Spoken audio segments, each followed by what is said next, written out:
हर घर में माँ बाप को वृद्धाश्रम भेजने का कहर हो गया। जिस बच्चे को सुनाते थे मीठी लोरी, आज वही जहर हो गया। चलो माँ, 1 हफ्ते बोल के 3 महीने बाद आऊँगा। नमस्कार, मैं हूँ रंजन। स्वागत करता हूँ बवाल न्यूज़ नेटवर्क में। दरअसल मैं अपने माँ बाप को वृद्धाश्रम छोड़ने आया था, लेकिन यहाँ न्यूज़ मिल गई। खबर आ रही है बागबान वृद्धाश्रम से, जहाँ 150 साल के माँ बाप को बच्चों ने छोड़ा वृद्धाश्रम में। कहा, इतना कौन जीता है। मैंने रिसर्च की तो पता चला कि मुझे रिसर्च करना नहीं आता, इसलिए मैंने दूसरे न्यूज़ वालों की रिसर्च चुराई तो पता चला पिता राज मल्होत्रा और माता पूजा मल्होत्रा को योगा का कुछ ज़्यादा ही भूत सवार था। ये लगातार 2 घंटे अनुलोम विलोम कर लेते थे। एक बार तो टीवी पर रामदेव बाबा थक जाते थे, पर इनकी नाक नहीं सूझती थी। योगा में ऐसे ऐसे पोज कर लेते थे कि पैरों से हेयर स्टाइल बना लेते थे। हाथ को पैरों के नीचे से, पैरों को कंधे के बाजू से, घुटने को नाभि के पीछे से और मुंडी को तलवों के ऊपर से निकाल के ऐसे उलझे रहते थे मानो ईयरफोन को अभी अभी बैग से निकाला हो। सूत्रों की माने तो शादी के 4 साल तक इन्होंने हनीमून भी नहीं मनाया था, क्योंकि बाबा रामदेव ने कहा था योगा से होगा। अरे भुजंगासन के जने सिर्फ रामदेव को सुना है क्या, कामदेव को नहीं सुना। योगा करते करते इन्होंने अपने जीवन के 90 साल निकाल लिए थे। बच्चों ने तो 80 साल में ही उल्टी गिनती शुरू कर दी थी कि अब गए अब गए अब गए। पर ये क्या, बड़े बेटे की तो नेचुरल डेथ हो गई और मंझला बेटा कोरोना काल में चल बसा। लेकिन बेशरम माँ बाप 90 की उम्र में भी 4 साल वाला नेटफ्लिक्स का सब्सक्रिप्शन ले रहे थे।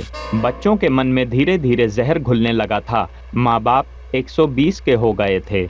बच्चे अब हर सुबह माँ बाप की सांस चेक करते और चलती धड़कन की आवाज़ सुन के धत तेरे की कह के कमरे से निकल आते।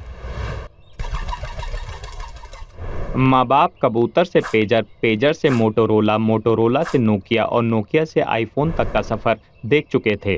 अबे यमराज को धोखा देने वाले, अब क्या मार्स का आधार कार्ड बनवा के जाओगे। बच्चों से बातचीत की तो पता चला माँ बाप से पीछा छुड़ाने के लिए बच्चों ने अलग अलग तरीके अपनाए। जैसे माँ को करवा चौथ पे चिकन खिला दिया ताकि उनका लंबी उम्र का व्रत टूट जाए, तो कभी उनके अनुलोम विलोम करते वक्त मूली का पराठा खा के पाद मार देते थे ताकि इनका योगा छूट जाए। हद तो तब हो गई जब रिसेंटली उन्होंने इजराइल और फिलिस्तीन का ट्रिप ऑफर कर दिया। आखिर में माँ बाप ने सामने से ही कह डाला कि 150 साल से इस घर में रह के हम बोर हो चुके हैं, हमें वृद्धाश्रम छोड़ दो। ये सुन के 4 में से बचे हुए दोनों बच्चे खुशी से उछल पड़े। उछलने की वजह से 86 साल के बच्चे की कमर में दर्द शुरू हो गया। दूसरे बेटे ने तो आनन फानन का भी इंतजार नहीं किया, गाड़ी स्टार्ट की और माँ बाप को आंखों में पट्टी बांध के 2 शहर दूर वृद्धाश्रम छोड़ाए ताकि मोह में भी वापस न आ सकें। जो ठक से बजे वो लकड़ी, जो टन से बजे वो मेटल है। एक ही डिसीजन में माँ बाप और बच्चे तीनों सेटल हैं। तो दोस्तों, आज के एपिसोड से हमें ये सीख मिलती है कि सूप 1/2 करके खरीदो तो फुल प्लेट से ज़्यादा मिलता है। धन्यवाद। This is RRR signing off.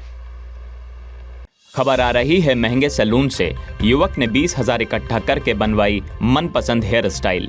घर गया तो मालूम चला दादाजी चल बसे, होना पड़ा टकला। #RIP दादाजी। दरअसल हुआ यूं, गुजरात का रहने वाला नीरज शर्मा अपने बालों को लेकर कुछ ज़्यादा ही पॉजिटिव था। उसके बालों को कोई छुए उस गंवार को बिल्कुल गंवारा न था। एक बार दादाजी ने उसे आशीर्वाद देने के लिए उसके सर पर हाथ रखा तो आक्रोश में आकर उसने दादाजी के दोनों हाथों को फेविकोल से चिपका दिया। नीरज LGBTQ समाज को सपोर्ट तो नहीं करता था, लेकिन फिर भी अपने बालों को लाल, पीला, हरा, नीला करके बाजार में घूमा करता था। नीरज ने अभी तक सिर्फ 35 रुपए वाला हेयर कट करवाया था। तभी उसे उसके दोस्त से सेलिब्रिटी हेयर स्टाइलिस्ट नावेद हबीब के बारे में पता चला। पता चलते ही वो खुशी से झूम उठा। नीरज का सपना बन चुका था नावेद हबीब से बाल कटवाना। उसके लिए उसे 20,000 नकद राशि की ज़रूरत थी। उसने जेब में हाथ डाला तो जेब फटी हुई थी। फिर दूसरी जेब में हाथ डाला, वो भी जेब फटी हुई थी। उसने अंदर ही अंदर हाथ मिलाया और सोचा जितने पैसे उसके पास हैं उतने में तो नावेद अपना हबीब भी नहीं छूने देगा। उसके गूंगे पड़ोसी से बातचीत की तो उसने बताया युवक ने पैसे के लिए छोटी छोटी चोरी शुरू कर दी थी, जैसे खाते हुए दादाजी के मुंह से डेंचर छीन के बेचना। ये तो कुछ नहीं, उस बहन के हेड एंड शोल्डर ने निर्दयता से दादाजी की व्हीलचेयर तक बेच दी थी। अब दादाजी को एक कमरे से दूसरे कमरे में जाने के लिए गीले पोछे में बिठा के खींचना पड़ता है। दादाजी की चड्ढी बनियाइन छोड़ जो मिला सब बेच दिया और ले दे के 20,000 रुपये इकट्ठा किए और जा पहुंचा नावेद हबीब से बाल कटवाने। बाल क्या ही कटवाएगा, इसने तो अपना वो कटवा लिया। वो का क्या मतलब है, आप कमेंट करके ज़रूर बताइए। युवक नावेद हबीब का सबसे सस्ता कस्टमर था क्योंकि वेटिंग हॉल में भुवन बाम जैसे सेलिब्रिटी भी बैठे थे। अब वो भुवन बाम देखता या ये झंडू बाम, इसलिए उसने 20,000 में थूक पट्टी का काम किया और युवक को 8,000 का कंडीशनर और हेयर सीरम बेचकर रवाना कर दिया। युवक अपने बाल लहराते हुए घर आ ही रहा था, लेकिन नावेद हबीब से अच्छा ऊपर वाला काटता है। जी हाँ, उसके दादाजी चल बसे थे, जिसकी वजह से अब युवक को टकला होना पड़ता। पेड़ के नीचे बैठने वाला नाई अपनी कैंची से नावेद हबीब की कारीगरी पे हगने वाला था। अपने कटते हुए बालों को देख के युवक विधवा दादी से ज्यादा रो रहा था। मरे हुए दादा की आत्मा से बात की तो पता चला उन्हें पहले से पता था कि वो हेयर स्टाइल बनवा कर आएगा, तो बदला लेने के लिए दादाजी ने अपनी दवाइयाँ 1 हफ्ते पहले से रोक दी थीं। पीटी टीचर बिन बात के स्टूडेंट को पेल गए। वाह दादाजी, आप तो सही खेल गए। तो डियर दोस्तों, अगर आप भी महंगे सलून में बाल कटवाना चाहते हैं तो पहले अपने दादा दादी का फुल बॉडी चेकअप ज़रूर करवा लें। अब जाने की इजाज़त लेता हूँ, कल फिर आऊँगा और उसके लिए इजाज़त नहीं लूँगा। This is RRR signing off.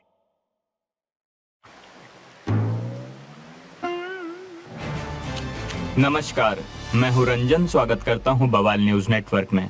खबर आ रही है साउथ दिल्ली के वसंत विहार इलाके से, जहां एक लड़की को इम्प्रेस करने के लिए लड़के ने गिनाई अपने बाप की प्रॉपर्टी। लड़की ने लड़के के बाप से ही कर डाली शादी। दरअसल साउथ दिल्ली में रहने वाले युवक सैंडी एक संपन्न परिवार से ताल्लुक रखते थे। उसके घर में किसी भी चीज की कमी नहीं थी, बल्कि सब ज्यादा ही था।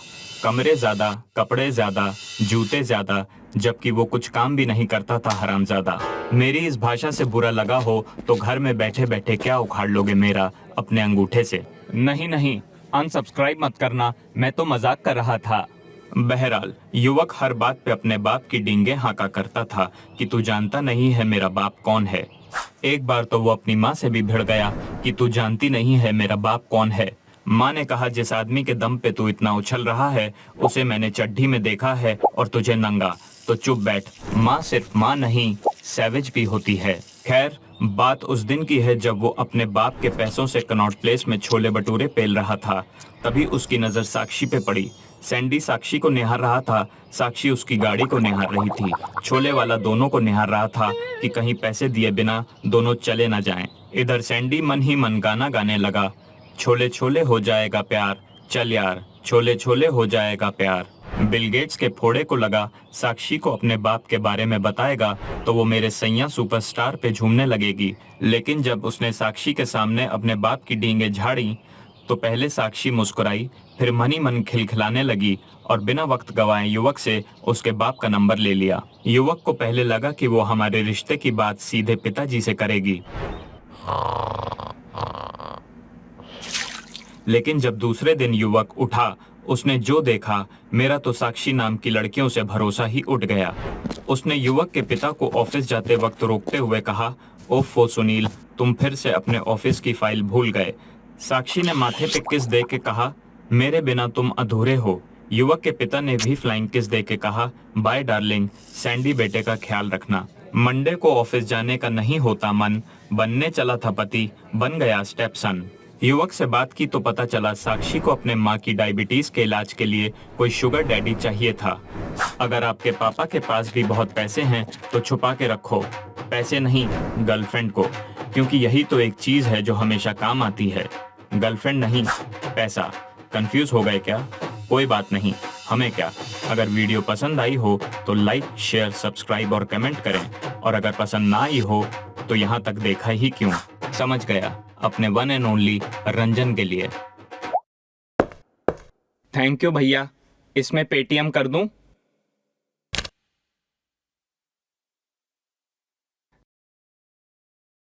खैर, खबर पर आते हैं। पेटीएम पे 18 रुपए प्राप्त हुए। जी थैंक यू। खैर, ये खबर है अमेरिका की। बीवी अमेरिका गिल को उसके पति ने तारीफ में कहा झकास, तो अनिल कपूर ने ठोका कॉपीराइट क्लेम। अमेरिका गिल और उसके पति बब्बू मान दोनों में बहुत प्यार था। पति शाहरुख की तरह कभी कभी रोमांटिक होता तो कभी सलमान की तरह वायलेंट, लेकिन उसे अपनी बीवी का मुंह बंद करने के लिए कभी कभी इमरान हाशमी भी बनना पड़ता। समझ रहे हो ना? पेटीएम पे 34 रुपए प्राप्त हुए। जी थैंक यू। खबर पर वापस आते हैं। माना जाता है मिशन इम्पॉसिबल में 3 सेकंड का रोल करने वाले अनिल कपूर ने अपने नाम, स्टाइल, आवाज, डायलॉग्स और छाती के बाल सबको कॉपीराइट करवा लिया है। अगर कोई उनकी कॉपी करते या डायलॉग्स बोलते पकड़ा गया तो वो उनकी कोयल सी बोली में कोको को कर देंगे। लेकिन बीवी में खोया हुआ बब्बू मान क्या जानता इस दुनियादारी के बारे में। बीवी सज धज के जब सामने आई तो वो माधुरी दीक्षित लग रही थी। माधुरी दीक्षित देखते ही बब्बू मान का अनिल कपूर जाग उठा और कह दिया झकास। फिर क्या, झकास का खास भी नहीं खत्म हुआ था, अनिल कपूर उनके घर पहुंच गए। पहले तो लगा अनिल कपूर पूछेंगे क्या आपके टूथपेस्ट में नमक है, या ज्यादा से ज्यादा वो कहेंगे नीला वाला बाथरूम और लाल वाला फर्श के लिए। अनिल कपूर ने एक तीसरा रंग दिखाया और ठोक दिया 10 लाख का कॉपीराइट क्लेम। खड़ा है खड़ा है खड़ा है तेरे दर पे आशिक खड़ा है, गाना करने वाले संस्कारी मजनू भाई किसी को नहीं छोड़ते। एक विधवा दीवार में हाथ मार के अपनी चूड़ियां तोड़ रही थी, तभी अनिल कपूर ने उन पर उनका धिनाधिन धा वाला स्टेप यूज करने के जुर्म में कॉपीराइट ठोक दिया। वो नायक का खलनायक कॉपीराइट के नशे में इतना धुत हो चुका था, अगर कोई मिस्टर इंडिया बनता तो उसकी जीती हुई रकम को कॉपीराइट फाइन के तौर पे ले लेता, क्योंकि मिस्टर इंडिया उनकी एक फिल्म थी। पेटीएम पे 74 रुपए प्राप्त हुए। जी थैंक यू। खैर, वो 1-2 का 4 करने वाले एक्टर ने अपने कॉपीराइट के पैसे को लेने के लिए अपनी छाती के बाल को तोड़ मरोड़ के QR कोड बनवाया है। बच्चे से जब स्टिंग छीन कर पी तो याद आया स्टिंग ऑपरेशन भी कर सकते हैं, तो उससे पता चला नायक फिल्म में कपूर साहब सीएम बने थे, तो वो सीएम के घर कॉपीराइट ठोकने पहुंच गए और ठोका भी सीएम के कार्यकर्ताओं ने कपूर साहब को। स्टिंग ऑपरेशन की फुटेज के हिसाब से सब पे कॉपीराइट ठोकने वाले एक्टर अपने कॉपीराइट पेपर से सीएम के घर के टेबल पे गिरी चाय पोंछ रहे थे। इस वीडियो में मैंने 5 बार अनिल और 3 बार कपूर बोला है। इन सब के 2500 रुपए पेटीएम कर दूंगा, लेकिन केस मत करना, कोर्ट में आने जाने में टाइम वेस्ट होगा आपका, आप बड़े आदमी हैं। आपके पेटीएम पे केस रजिस्टर कर दिया गया है। अरे मोरी मैया, ई का सुन लियो। चलता हूँ दोस्तों, अंडरग्राउंड होने का टाइम आ गया है, फिर मिलते हैं।